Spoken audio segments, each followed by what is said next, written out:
Tërheqja shpirtërore sipas Carl Jung, pse shpirtërisht të zgjuarit largohen nga shoqëria. Përshëndetje miq të dashur.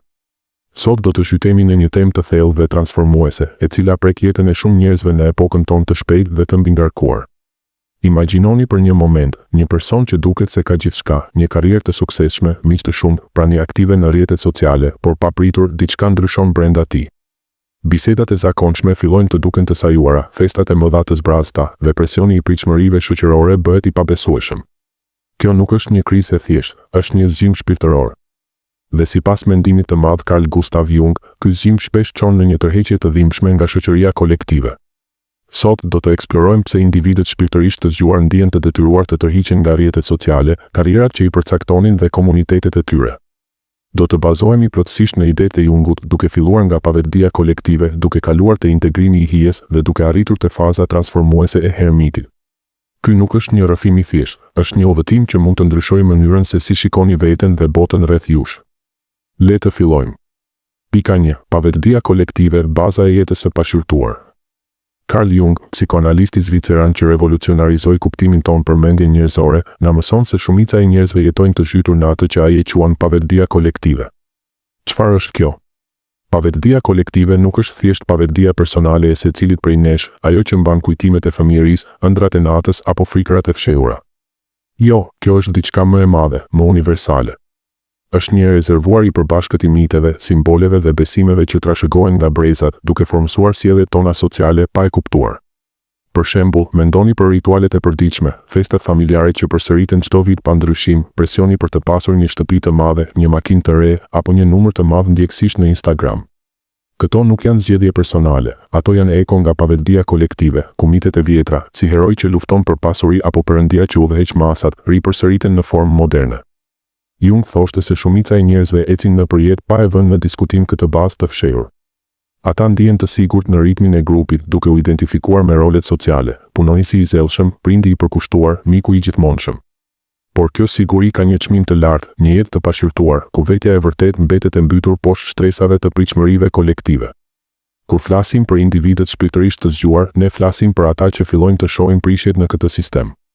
Ata nuk mund të vazhdojnë të jetojnë në iluzionin e bashkimit pa kushte me të tjerët. Pavetdia kolektive, që dikur ishte një jastëk i butë, bëhet një rrjet e rëndë, një peshë që mbyt shpirtin e tyre të rizgjuar. Pika 2. Zgjimi psikologjik dhe integrimi i hijes. Tani, le të kalojmë te momenti i zgjimit. Jung besonte se zgjimi psikologjik ndodh kur individi fillon të integrojë hijen e vet, ato pjesë të mohuara të personalitetit që shoqëria na mëson t'i fshehim. Hija nuk është diçka e keqe, ajo është pjesa jone e errët, impulsive, krijuese, por e papranueshme. Për shembull, nëse jeni rritur duke u thënë se zemërimi është i ndaluar, hija juaj do të mbajë atë zemërim të shtypur. Ose nëse ambiciet tuaja të vërteta nuk përputhen me normat sociale, ato do të mbeten të fshehura. Kur dikush zgjohet, ai nuk mund të injorojë më hijen. Integrimi i saj kërkon punë të madhe, reflektim, ëndra, terapi ose madje kriza personale. Por sapo kjo ndodh, botkuptimi ndryshon. Pavetdia kolektive, që dikur dukej e natyrshme, bëhet e dukshme si një forcë e jashtme, një forcë mbytëse që synon të na kthejë në konformitet.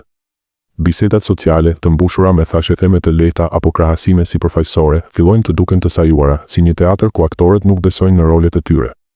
Ritualet boshe, si darkat e realizuara profesionale apo postimet e përditshme në Facebook, humbasin çdo kuptim. Edhe suksesi profesional, që dikur ishte trofeu juaj, ndihet i kot, një garë e pafundme për miratim të huaj. Ky tension nuk është imagjinar. Jung e quajti atë pesha e shikimit, ndjesia se shikimi i të tjerëve, pritshmëritë e tyre të padukshme, po ju shtypin si një peshë fizike. Është si të zgjoheni në një dhomë plot me njerëz që flasin një gjuhë të huaj, dhe ju jeni i vetmi që e kuptoni se gjithçka është një lojë e rrem. Kjo nuk vjen nga arroganca apo mospëlqimi, vjen nga një nevojë e thellë për të mbrojtur shëndetin psikologjik. Tërheqja bëhet një mburoj, një hap i domosdoshëm drejt shërimit. Pika 3. Prishja e personës dhe ndjenja e vërtetë. Një nga konceptet më të fuqishme të Jungut është persona, maska sociale që mbajmë për të u pranuar nga shoqëria. Persona është si një kostum, për punën jeni profesionisti i qetë dhe efikas, për miqt, argëtuesi i pathyeshëm, për familjen, kujdestari i përkushtuar. Kjo maskë na ndihmon të lundrojmë në botën kolektive, por ajo na largon nga vetja jonë e vërtetë. Gjatë zgjimit shpirtëror, persona fillon të prishet. Është si një çarje në fasadë, pa pritur, ndjenja e të qenit autentik bëhet parsore. Ju nuk mund të vazhdoni të luani rolin kur e dini se poshtë ti fshihet një oqean i pashirtuar emocionesh dhe dëshirash. Kjo prishje shkakton dhimbje, izolim, dyshim, madje depresion, por edhe liri. Individët e zgjuar fillojnë të pyesin, kush jam unë pa këtë maskë? Çfarë dua vërtet? Tërheqja nga shoqëria bëhet e pashmangshme këtu. Braktisja e rrjeteve sociale nuk është një modë, është një akt lirimi nga shikimi i vazhdueshëm i të tjerëve. Karrierat e vjetra që dikur i përcaktonin duken si burgje të rreme. Komunitetet me normat e tyre të ngurtësuara bien si klube ku nuk përkasin më. Është një fazë e dhimbshme, por e nevojshme, ku individi zgjedh vetmin mbi falsitetin. Pika 4. Fazë e hermitit, udhëtimi heroik. Jung e krahasoi këtë tërheqje me fazën e hermitit në mitet e lashta.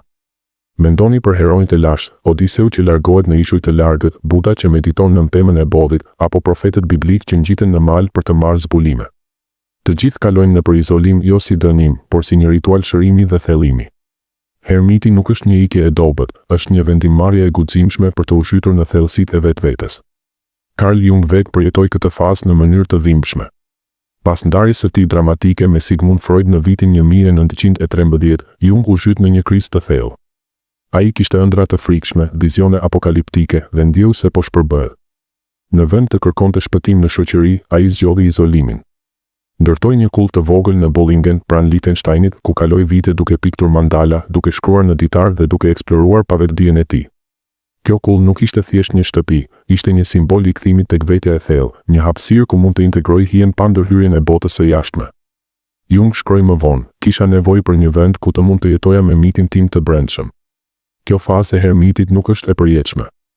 Është një periudhë inkubimi ku individi shërohet, krijon dhe rindërton. Vetmia bëhet një mësues i ashpër, por i mençur duke zbuluar dhurata të fshehura, krijimtari, intuit, empati e thellë. Pika 5. Transformimi dhe kthimi në margjina. Por le të qartësohemi, ky tërheqje nuk është fundi i udhëtimit. Jung nuk besonte në izolim të përhershëm, ai besonte në transformim. Pas fazës së hermitit, individët e zgjuar kthehen, por jo në mënyrën e vjetër. Ata nuk ribashkohen me shoqërinë e pavetdijshme, ku gjithçka është sipërfaqësore dhe e kontrolluar. Në vend të kësaj, ata zgjedhin të jetojnë në margjina në kufijtë e sistemit, ku mund të ofrojnë dhuratat e tyre të farkëtuara në vetmi. Këto dhurata janë unike, si artistë që krijojnë vepra që sfidojnë normat, shërues që ndihmojnë të tjerët të integrojnë hijen e tyre, apo mësues që ndërtojnë komunitete të vogla, më të hapura, ku autenticiteti është rregulli. Mendoni për Jungin vetë, pas izolimit ai shkroi libra që ndryshuan psikologjinë, duke ndihmuar mijëra njerëz të zgjohen. Ose për figura moderne si Brené Brown që jetuan periudha vetmie para se të ndanin mençurinë e tyre me botën. Ky kthim nuk është kompromis, është një evolucion. Individët e zgjuar jetojnë me një qëndrueshmëri të brendshme, duke refuzuar të bien sërish në pavetdijen kolektive. Ata krijojnë hapësira ku të tjerët mund të bashkohen vullnetarisht, duke hapur rrugën për një zgjim kolektiv. Përfundim. Miq të mi, ky udhëtim sipas Jungut na kujton se tërheqja shpirtërore nuk është një dështim, por një thirrje e shenjtë. Nëse po ndjeni peshën e shikimit, prishjen e personës apo nevojën për vetmi, dini se nuk jeni vetëm. Është një fazë transformuese që ju përgatit për një jetë më të vërtetë, më të plotë. Jung na lë me këtë këshill, ju nuk mund të shihni hijen tuaj derisa të pranoni dritën brenda jush. Faleminderit që ndani këtë kohë me mua. Nëse ky video ju prek, ndajeni me dikë që po kalon një moment të tillë. Abonohuni për më shumë eksplorime në psikologjinë e thellë dhe shkruani në komente, a keni përjetuar ndonjëherë këtë tërheqje? Çfarë dhurate keni zbuluar në vetmi? Takohemi në videon tjetër. Paç mirësi.